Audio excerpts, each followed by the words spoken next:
les gens sont là. Écoutez, la Bible dit, celui qui ne porte pas, tout serment qui ne porte pas de fruits, il sera coupé. C'est tout. C'est comme ça que ça marche. Ce n'est pas un monde de bisous, c'est un monde où, les gens sont là, c'est au plus fort qui gagne sa vie, au plus fort qui va plus loin, tu vois. Là, il y a quelqu'un qui disait si bien, il disait, pourquoi on voit que quand l'antilope et le lion et l'antilope sont dans la savane, l'antilope parfois est mangé par le lion. Et quelqu'un qui disait ceci, justement, pourquoi est-ce que Dieu n'a pas créé un lion herbivore? Dans ce cas, il n'aurait pas mangé l'antilope, tu vois. Le problème, la Bible dit, la personne disait, c'est pas faux, le problème n'est pas le lion, le problème c'est l'antilope. Parce que l'antilope est naïve. Elle a cru qu'elle vit avec en bas, tout va aller bien, et puis voilà, biche, gazelle, je mange, tu vois. Non, tu as des prédateurs qui sont là. Voilà pourquoi Dieu dit, je vous envoie dans le monde comme des brebis.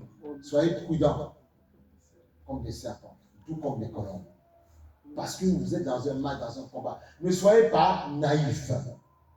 Oh, alléluia, Jésus, le Seigneur, merci pour ta grâce, tu m'as pleuré. Je dis, c'est bien. Après, tu as la prière d'autorité aussi. Parce que tu dois comprendre que l'ennemi n'a pas peur de tes petites prières pleurnichonnes. Parfois, tu dois prendre autorité, parler, déclarer, pour le dégager de ta vie. Amen. Amen. C'est important. Ah oui, ah oui, ah oui. Soyez un peu d'autorité, un petit peu. Comprenez que vous vivez dans un monde où on ne vous fera pas de cadeau. On ne vous fera pas de cadeau. Amen. Donc, tu dois être puissant. Même parfois, dans les mêmes familles, tu vois, parfois là où il y a des guerres de terrain, des guerres de foncier. On dit, mais on ne comprend pas. On a joué ensemble, on était, qu'est-ce qui se passe? C'est parce que tu es naïf, c'est parce que tu n'as pas compris ce qui se passe réellement. Tu n'as pas compris. C'est pour ça que tu dois être rempli d'onction pour que quand le diable veut faire de ta famille un épouvantail avec le foncier, elle ne puisse pas y arriver parce que tu as invoqué, tu as dit, Seigneur, ma famille, pas de division. Je prends autant que je prie. C'est ça. Et c'est le diable parfois qui est dans ces choses-là. Pourquoi se fait-il que les parents sont là?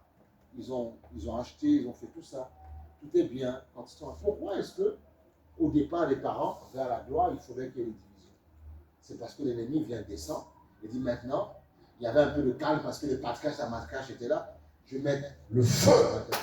C'est comme ça que ça se passe. Et c'est comme ça parfois qu'il y a des familles qui sont déstructurées. Et c'est là où il faut qu'il y ait au moins 2 ou 3 qui sont plus malins, qui disent non, on va aller dans l'unité. Voilà pourquoi si parmi les enfants, il y a quelqu'un qui est chrétien, qui est un enfant de Dieu, son rôle c'est de prier avec audace pour que justement ces choses n'arrivent pas. Amen.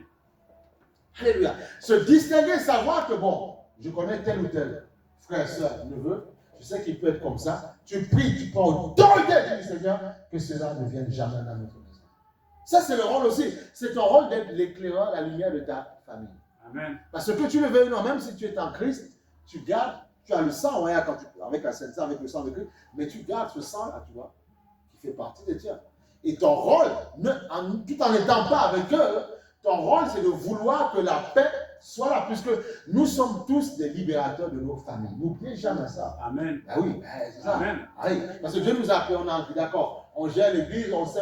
Mais écoutez, quand on vient à l'église, la famille spirituelle, le but de se fortifier, c'est quoi? Le but, c'est que chacun, toi et moi, quand on retournera dans nos vies respectives, on puisse envoyer le feu. Amen. C'est pour ça, on est là pour se fortifier. Hein? Amen. On est là parce qu'on a le même Seigneur, on a le même langage, on se comprend. Amen. Donc on se remplit, on se charge, et l'ennemi, ne sachant, parfois il veut mettre le désordre dans l'église. Parce qu'il sait que c'est l'endroit où Dieu va nous remplir, nous charger, pour que nous puissions dans nos familles respectives amener la paix. Amen. Mais si déjà, il est plus malin, si au niveau de la tête, l'église qui est la tête, il met le feu, le désordre, mais il sait que nos familles, on ne pourra pas gérer. Amen. Dans le but, c'est quoi quand on vient à l'église?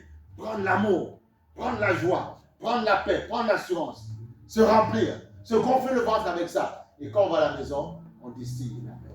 Piscis, la paix, la joie, tu vois, la joie partout, tu vois. Pourquoi? Parce qu'on a été chargé, rempli. Voilà pourquoi quand nous sommes dans la maison de Dieu, on doit le voir avec force, autorité, audace. Pourquoi? Parce que nous devons changer les vies à l'extérieur. C'est pour ça que Dieu nous amène dans l'église. L'église, ce n'est pas un lieu. On est là pour être rempli. Amen. Parce que dans le monde, il y a du combat. Il y a le monde entier sur la puissance du diable. Donc pourquoi on vient à l'église? Pourquoi on vient dans sa maison? Pour être chargé, rempli, restauré, pour pouvoir délivrer les personnes qui sont à l'église. C'est pour ça que tu viens. C'est pour ça. Parce que les gens attendent de ce toi. Ils attendent de toi. Ils attendent que tu puisses libérer leur vie. Mais tu ne peux pas. Pourquoi? Parce que tu n'as pas assez de force. Tu n'as pas assez d'autorité Donc tu viens à la maison, c'est pas un lieu religieux, c'est un lieu où Dieu vient te charger. Dieu va te dire en fait, confesse, il dit, si tu confesses encore ma parole, si tu déclares ma parole, tu auras la victoire et tu pourras changer la destinée de ta famille. C'est ça notre rôle, alléluia. C'est ça. C'est pour ça que nous venons dans l'église. C'est le rôle de l'église. L'église est un lieu où Dieu nous remplit, nous fortifie, nous restaure, nous fait du bien, nous guérit, nous délivre pour aller guérir, délivrer les autres. Et si Dieu pousse encore à imposer les mains à un membre de ta famille, tu imposes les mains parce que tu as reçu. C'est ton rôle et tu peux guérir. Au nom de Jésus. C'est ça, voilà. Pour que l'église retrouve son autorité, retrouve ce qu'elle est, retrouve à ce à quoi Dieu l'appelle. Dieu nous appelle à être des conquérants, nous appelle à être puissants, forts, remplis de ton autorité. Nous changeons les vies, nous sommes des libérateurs, nous sommes des délivreurs, nous guérissons les mains. C'est notre rôle, c'est le rôle de l'église.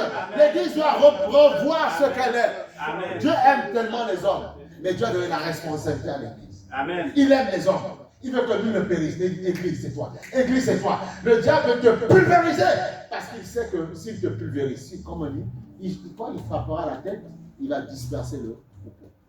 Parfois, les gens l'arrêtent, nous voient, ouais, mais que le pasteur, non, c'est pas vrai. Pas seulement l'église. L'église est la tête. C'est l'église. Tu vois, parfois, quand ils construisaient des villes, ils mettaient toujours l'église au centre. C'est pour ça qu'il y a la fameuse expression, on va remettre l'église au centre du village. C'était comme ça que c'est construit en France. On a pas mal de, tu vas voir pas mal d'endroits. Tu as toujours l'église qui est au centre, et puis tu as les différentes rues, tu as la mairie à côté. C'est comme ça qu'ils faisaient, tu vois. Donc l'église, son rôle, c'est une plateforme, une base où on vient se ressourcer, on prend l'autorité et on peut justement aller changer. On dit, j'ai été rempli aujourd'hui. Je rentre chez moi, je prends autorité. Les gars m'ont dit, t'es qui? Je dis, non, Dieu m'a rempli dans l'église. Je prends autorité, tu me dégages au nom de Jésus. C'est comme ça. C'est comme ça. C'est comme ça. Et ton rôle, c'est de prier. Tu dis, Seigneur, continue à remplir le serviteur, continue à remplir ton église, parce que je sais que si il reste fort, si l'église reste forte, forcément, nous sommes remplis, et nous, on va décapiter les œufs des ténèbres à l'extérieur. C'est ça! Amen! C'est ça le rôle de l'église. C'est pour ça que Dieu nous appelle. C'est pour ça que Dieu t'appelle à venir adorer, célébrer. Et le diable, qu'est-ce qu'il va faire? Eh bien, il va mettre les gens à gauche. Tu vois, il peut même faire en sorte qu'il n'y ait plus de jours de repos. Tu vois. On travaille 7 jours sur 7. Il peut le faire. On dit maintenant c'est comme ça. Il peut voter une loi comme ça. Le diable ne demande que ça. Il y a toujours un temps de repos. Dieu a dit qu'il y aura un jour de repos. Voilà. Mais ce que le diable veut, c'est que, en fait, nous travaillons que pour lui, nous sommes comme des esclaves. Tu vois. On travaille dans l'esclavage moderne, tu vois. Et puis il n'y a plus un temps où tu te poses, où tu t'arrêtes, où tu réfléchis sur toi. C'est ce qu'il veut. Et comme ça, il a pris. Et après, tu travailles comme un malade. 62 ans, tu vas à la retraite. 64, peut-être que tu vas aller même plus loin. Il y a des pays où c'est plus loin, je crois 70 même. Et puis en fait, tu fais le bilan de ta vie, tu dis, mais en fait, qu'est-ce que j'ai fait? Tu vois, tu n'as rien fait. Tu finis seul dans un petit studio. Ma vie, elle est nulle. Je dis, ma vie, qu'est-ce qu'elle est nulle, ma vie? Ah oui, ta vie, elle est nulle. Parce que tu n'as pas compris en fait ce que tu étais. Tu n'as pas compris que tu as été sur la terre pour pouvoir créer des choses, pour pouvoir éclairer d'autres personnes. Amen. Maintenant, il faut que nous laissions dans les familles. Oui. Parce qu'on doit apprendre l'éducation. Et après, nous sortirons de ces familles-là. Parce que vous avez des missions tous. Même vous avez. Dieu va. Tôt ou tard, vous allez voir à quoi vous êtes appelés. Ça se fait au fur et à mesure graduellement. Vous allez comprendre à quoi vous êtes appelés. C'est pour ça que plus tôt tu rencontres Dieu, c'est bon pour toi. Parce que tu peux avoir, à 20-27 ans, plus de force, de puissance pour pouvoir bâtir un maximum de choses. Voilà pourquoi il ne faut pas dormir. Voilà pourquoi le diable, qu'est-ce qu'il fait? Il va aller taper dans la jeunesse. Il va les souffler rapidement. Tu as des gens, parfois, ils ont 25 ans, ils pensent déjà comme des vieillards. Mais tu n'as rien compris, toi. Bâtis les choses. Allez, ne dors pas, ne dors pas. Tu travailles, commence à épargner, fais quelque chose. Ah oui. C'est comme ça que ça marche, tu vois. Parce que tu dois bâtir les choses plus grandes que tes parents. Bâtir les choses terribles, tu vois. C'est ça. Amen. Alléluia. Dans l'église, c'est ça. Notre rôle, c'est ça. C'est de te faire comprendre que la Bible n'est pas un livre religieux. Non! On nous a tellement gavés avec des enseignements spirituels. Mais ça a produit quoi? De savoir que les démons et les anges, ça a produit quoi?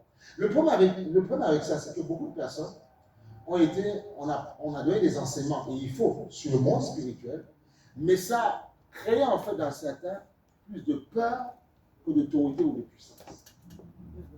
Et beaucoup vont dire, oui, mais si je prends il y a beaucoup, ça va très loin. Hein. je prends le rond-point, ah mais ils sont postés.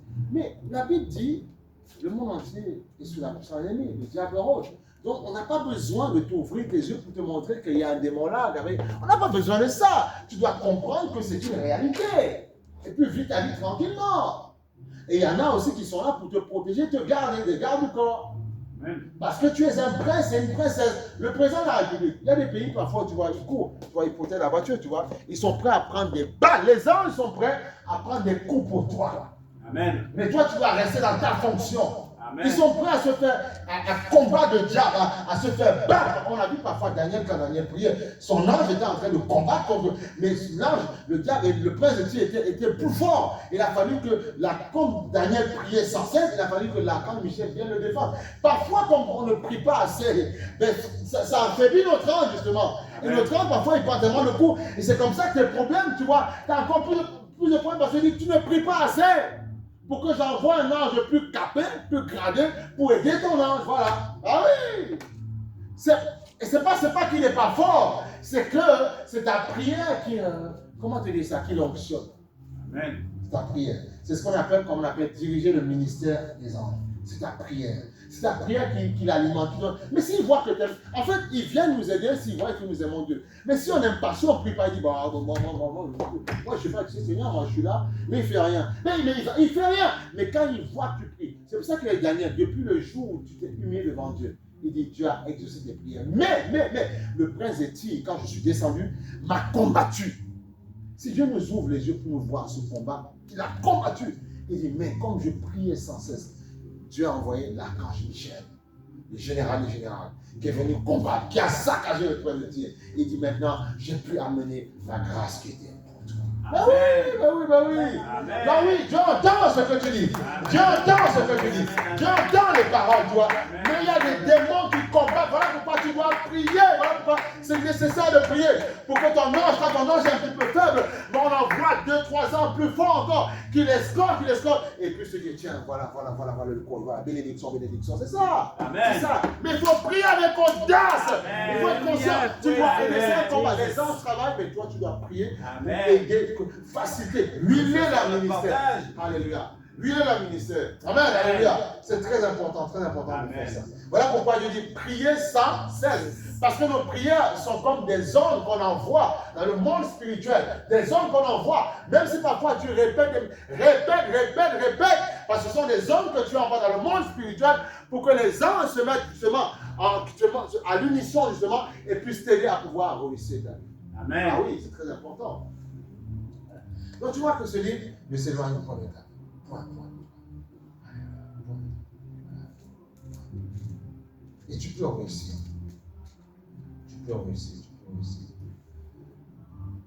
On va aller sur...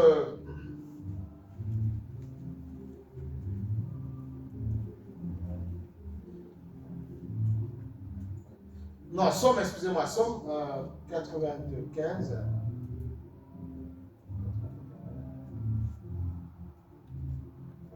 Somme 95, verset 1. Somme 95, verset